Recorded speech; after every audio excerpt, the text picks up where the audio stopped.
Hello everyone, I'm making this video to talk about the problems I have with Google's latest announcement, the Stadia console or gaming service, not sure how to call it. So for those of you who are not aware of it, this is Google's revolutionary gaming service where instead of running your games on your own console or your own computer, you will only send inputs from your keyboard and mouse or controller to the Google servers. They will do all the processing for you, and they will live stream back video to your screen. So instead of playing the game locally, you will basically be controlling a live stream of that game in real time, if that makes any sense. I immediately see three major issues, so let's talk about them. And by the way, my voice is a little weird because I'm having a sore throat, so forgive me. But issue number one, you will need an internet connection that is first incredibly stable. Any lag spike, any brief interruption will be destructive for your gaming experience. Not to mention all the potential issues that can happen on the server side. And of course, not only does it have to be stable, but it has to be crazy fast. They claim that on launch they'll support 4K 60 streaming of games. As far as I know, they haven't announced the connection speed required for 4K 60, but they have disclosed the requirements for 1080p 60, so we can make an educated guess. If we look at the recommended requirements for YouTube uploads and see how much Google has increased that in order to make gameplay look like gameplay and not like a YouTube video, we can see that they went from 12 megabits on YouTube videos to 25 megabits for streaming the game to you. So for easier math, let's just assume you'll need about twice as much. If we look at the requirement for 4K 60 frames video on YouTube, we can conclude that the requirement for 4K 60 game footage will be probably about 130 megabits per second. Now, if you convert that to megabytes and gigabytes, you'll find that that's an internet connection that can stably download about 1 gigabyte every minute.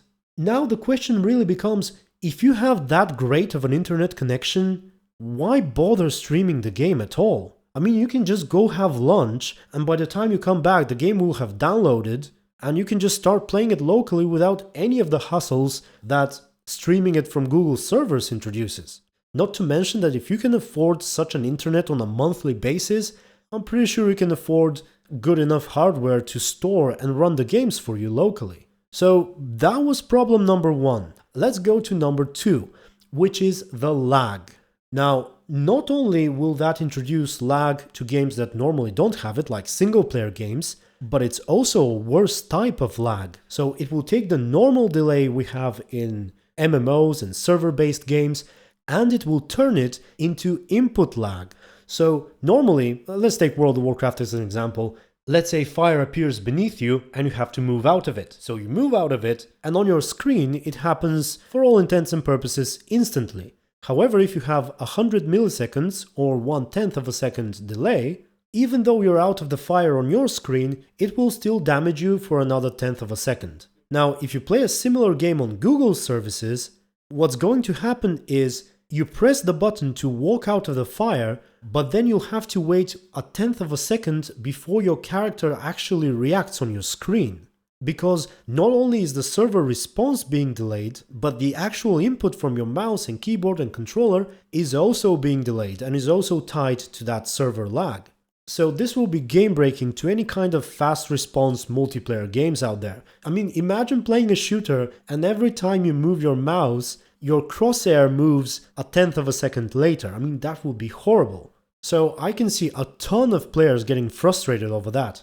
So given my problems number one and two, I think this service will not be terrible for mobile games, especially if you actually play them on phones, because on one hand, they are usually not so much about responsiveness, although some of them are. They usually don't require such large amounts of data being streamed to them.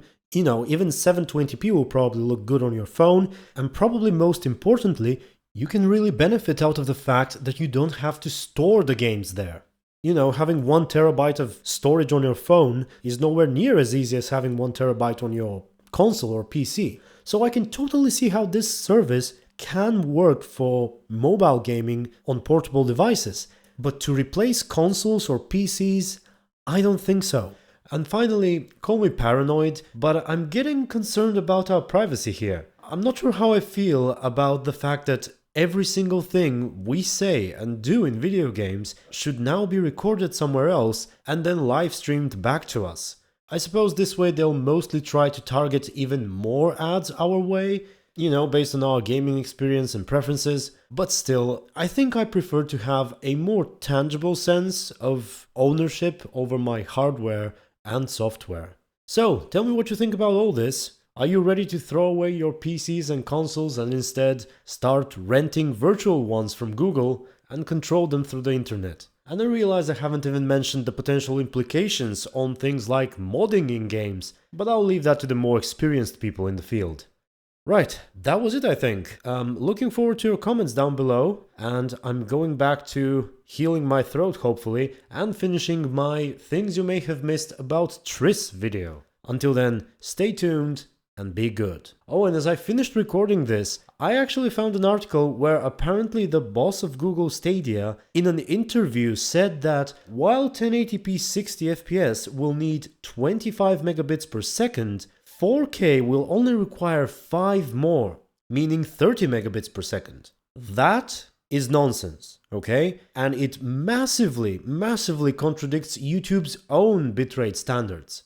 It can only be true if the 4K he talks about runs at 10 to 20 FPS, or if it's super compressed and looks like a YouTube video basically. In which case, yeah, I guess it could be 30 megabits per second, but a good looking 4K? I doubt it.